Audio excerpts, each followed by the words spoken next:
Start.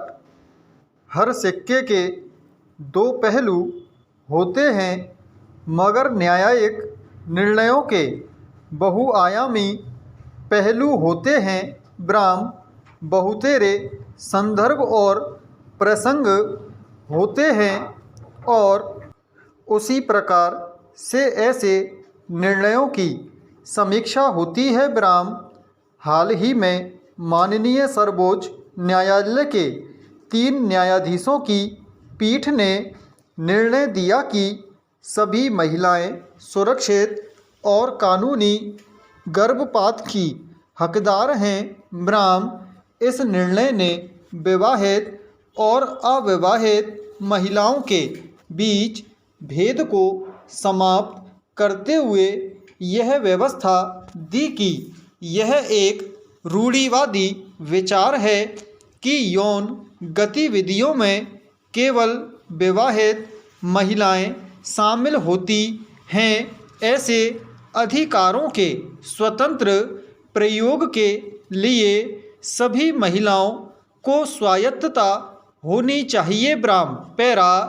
गौरतलब है कि गर्भपात के अधिकार की एक लंबी लड़ाई अमेरिका में लड़ी गई थी और 1973 में रो बनाम वेड के मामले में महिलाओं को यह अधिकार प्रदान किया गया था ताकि पुनरुत्पादन के उनके अधिकार को सुनिश्चित किया जा सके। ब्राह्म पर इसी वर्ष जून में इस निर्णय को उलट दिया गया और प्रत्येक राज्य को इस बाबत निर्णय लेने का अधिकार दिया गया कि कब कोई महिला गर्भपात करा सकेगी। ब्राह्म यानी अमेरिका में ठीक विपरीत विचार वाले निर्णय की कठोर आलोचना भी हो रही है। ब्राह्म पैरा। इस पृष्ठभूमि में जब हम भारत में गर्भपात संबंधी कानूनों का अध्ययन करते हैं तो पता चलता है कि यहाँ भारतीय दंड संहिता 1860 की धारा 312 में प्रावधान है कि जो भी कोई गर्भवती स्त्री का स्वेच्छापूर्वक गर्भपात करेगा या कराएगा और अगर ऐसा गर्भपात उस स्त्री का जीवन बचाने के प्रयोजन से सद्भावपूर्वक न किया गया हो तो उसे कारावास की सज़ा दी जा सकती है, जिसे 3 वर्ष तक बढ़ाया जा सकता है। ब्राह्म इसमें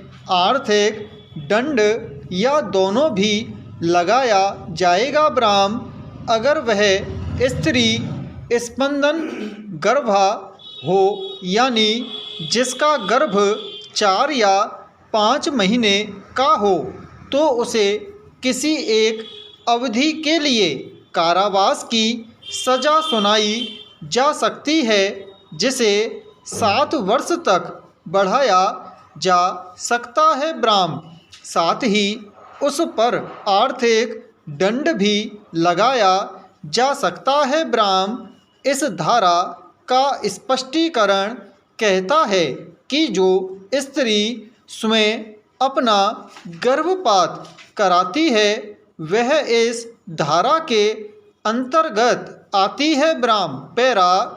उधर 1971 में अस्तित्व में आए गर्भपात के चिकित्सीय समापन अधिनियम की धारा 3B में इस संबंध में एक आपवादिक प्रावधान किया गया है जो उन महिलाओं को वर्गीकृत करता है जो 24 सप्ताह तक गर्भावस्था को समाप्त करने के लिए पात्र हैं। यौन हमले, बलात्कार या अनाचार की शिकार, नाबालिग, चल रही गर्भावस्था, विधवा और तलाकशुदा के दौरान वैवाहिक स्थिति में परिवर्तन, शारीरिक रूप से दिव्यांग महिलाएं, दिव्यांग व्यक्तियों के अधिकार अधिनियम 2016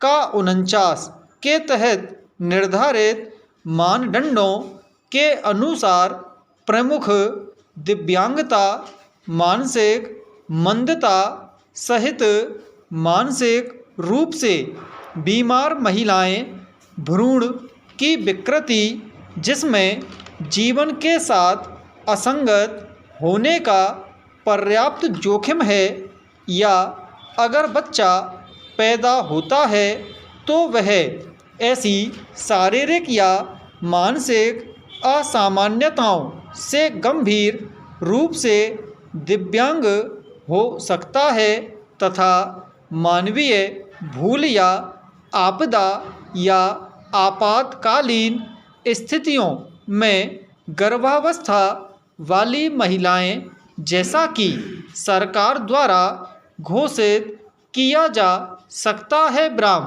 पैरा। अब इस प्रश्न पर विचार होना था कि वैवाहिक स्थिति में परिवर्तन की व्याख्या कैसे हो और इसका विस्तार क्या हो। प्रश्न इसके लिए न्यायमूर्ति डी.वाई. चंद्रचूड़, जस्टिस सूर्यकांत और जस्टिस ए.एस. बोपन्ना की पीठ ने 2021 में एमटीपी में किए गए संशोधनों को ध्यान में रखा, जिसने अधिनियम की धारा 3(2) के स्पष्टीकरण 1 में पति शब्द को पार्टनर के साथ प्रतिस्थापित किया और देखा कि अविवाहित महिलाओं को कानून के दायरे से बाहर करना कानून के उद्देश्य के खिलाफ है। ब्राह्म लिहाजा एक अविवाहित महिला जो सहमति से संबंध स्थापित करते हुए गर्भवती हो जाती है पर दूसरे पक्षकार द्वारा विवाह न करने के कारण गर्भपात का निर्णय लेती है, उसे गर्भपात का